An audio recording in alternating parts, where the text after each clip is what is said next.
अलग अलग टाइम पे अलग अलग टाइम जोन से अलग अलग कंट्री से लोगों ने अलग अलग रजिस्टर किया है, और किसने कैसे रजिस्टर किया है वो अलग स्टोरी है. That is not the point. The point is that we all registered for this contest and there were certain guidelines which were given to us. वो मैं आपके सामने शेयर करूंगी कि उन्हीं की दी हुई गाइडलाइंस थी जो उन्होंने खुद ही अपने आप फिल आउट करी है. So can I just have that slide on the monitor please, where the pie chart they had given. Can you flash it on the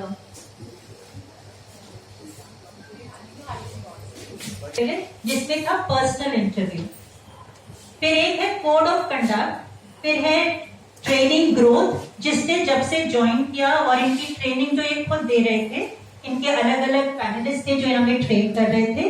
then there was major chunk जो आपको यहाँ पे 10% दिख रहा है as fund raising, 10% दिया है fund raising के लिए.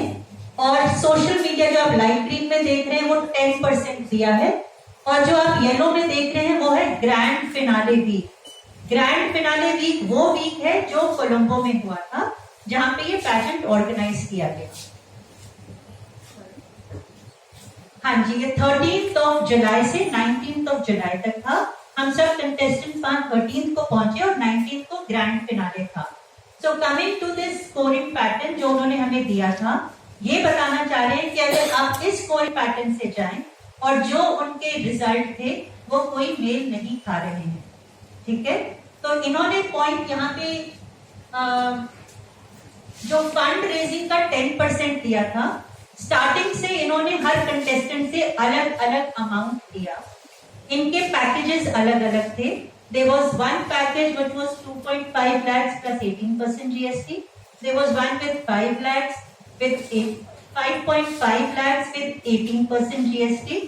And हमें ये बताया गया था कि these are different packages. और इसके बाद एक फोटोशूट पैकेज वो आप अलग लीजिए. There will be और this package was part of your grooming for the contest. पर जिसने अलग अलग स्टेज में ये ज्वाइन किया, ये जो इनका पाई चार्ट है, it doesn't stand to logic, reason and the test of time. जो फाइनल 1 वीक में हुआ वो इसके बहुत ही परे था.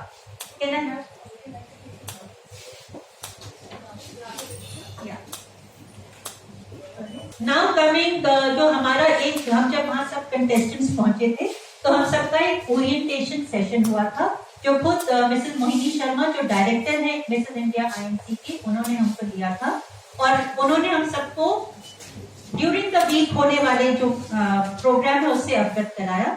But I think what I want to highlight here is that during her pep talk which was to all the contestants, it was nothing that what we should do.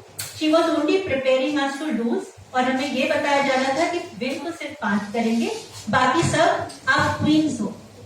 Okay, so why we will tell you that we have a direct. Then for the हम जब वहां पहुंचे, हमारे जो last day के जो outfits थे और जो हमारा मेकअप था वो उनके द्वारा ही होना था. That was sponsored for all the contestants. उसके कुछ कलर स्कीम्स थे जो हमने जो गाउन्स पहने थे on the last day. So there was a beige golden करके एक था, एक रेड डार्क था, एक ब्लू था. I am talking of number of contestants. एक डार्क ग्रीन था और एक सिंगल था व्हाइट. अभी जो बहुत ही इम्पोर्टेंट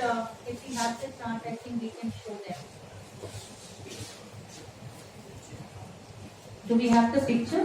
फिनाले पे जो पहने थे और जो हमारी कोरियोग्राफी सेट हुई थी उस पूरे ग्रैंड फिनाले की, वो बहुत ही अलग थी. वो बहुत ही अलग थी. और अभी जो हम आपको ये गाउन्स दिखाएंगे, ये गाउन्स तो पैजेंट के थे ही नहीं. ये जो गाउन्स की जो फोटो एक्सीडेंटली या हमारे फेवर में, हमारे लिए तो हम कहेंगे it was really in our favour that one of our contestants could click the picture of this gown which was not part of the pageant. This gown was actually post winning winners का crown का press conference का gown था जो पहले से टंगा हुआ था. ये जो आप देख रहे हैं ये हमारे 5 विनर्स हैं, और ये जो है हमारा कॉस्ट्यूम हमारे फिनाले का नहीं है, ये प्रेस कॉन्फ्रेंस का है. ये प्रेस कॉन्फ्रेंस के जो गाउन्स थे इसके ऊपर ऑलरेडी कंटेस्टेंट के नाम और नंबर लिखे हुए. दैट मीन्स हम जब 13 को पहुंचे और जब हमें 14 और 15 को हमारे कुछ गाउन हमसे ट्रायल के लिए हमें बुलाया गया फॉर ऑल्टरेशन, ये ऑलरेडी कंटेस्टेंट्स के नाम के साथ वहां पे लगे हुए थे एंड एक्सीडेंटली इनकी फोटो ले ली गई क्योंकि हमको लगा कि शायद हमारे लिए भी ये है, पर ये जो गाउन्स हैं they are not part of the grand finale. जो हमें बार बार बोला गया